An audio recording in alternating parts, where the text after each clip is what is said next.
Social media influencer ऑरीची drugs प्रकरणात मुंबई पोलिसांकडून चौकशी करण्यात आली। या चौकशीत ऑरीकडून असमाधानकारक उत्तरे देण्यात आल्याची माहिती पोलीस सूत्रांनी दिली। पुढील आठवड्यात ऑरी आणि सिद्धांत कपूरला पुन्हा चौकशीला बोलावणार असल्याचं सूत्रांनी सांगितलं। ऑरी आणि सिद्धांत या प्रकरणात माहिती लपवत असल्याचा पोलिसांना संशय आहे। ड्रग्ज प्रकरणाशी माझा संबंध नाही, मी ड्रग्ज घेत नाही, त्यामुळे ते कुणाला द्यायचा संबंध नसल्याचं त्यानं चौकशीत सांगितलं। तसंच दाऊदचा भाचा अली शाह पारकर आणि सलीम यांना ओळखत नसल्याचंही त्यानं पोलिसांना सांगितलं।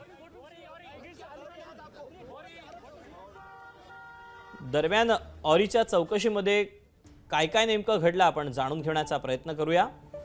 252 कोटींच्या ड्रग्ज प्रकरणी 5 तास त्याची चौकशी करण्यात आली।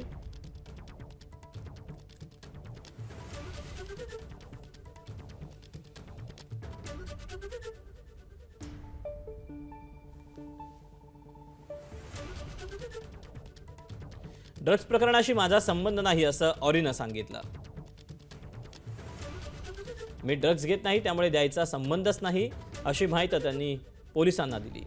अनेक बॉलिवूड पार्ट्यांना हजेरी लावत असल्याचीही त्यानं कबुली दिली। दुबई, इंग्लंड, कॅनडा आणि इतर देशातही दौरे केल्याची त्यानं माहिती दिली। चौकशीत ऑरीकडून असमाधानकारक उत्तरं मिळाल्याचं पोलिसांनी सांगितलंय। पुढील काळात ऑरी आणि सिद्धांत कपूरला पुन्हा चौकशीसाठी बोलावणार असल्याची माहिती सूत्रांनी दिली आहे। ऑरी आणि सिद्धांत या प्रकरणात माहिती लपवत असल्याचा पोलिसांना संशय आहे।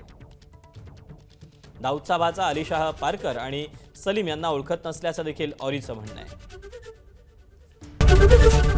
एबीपी माझा, उघडा डोळे बघा नीट।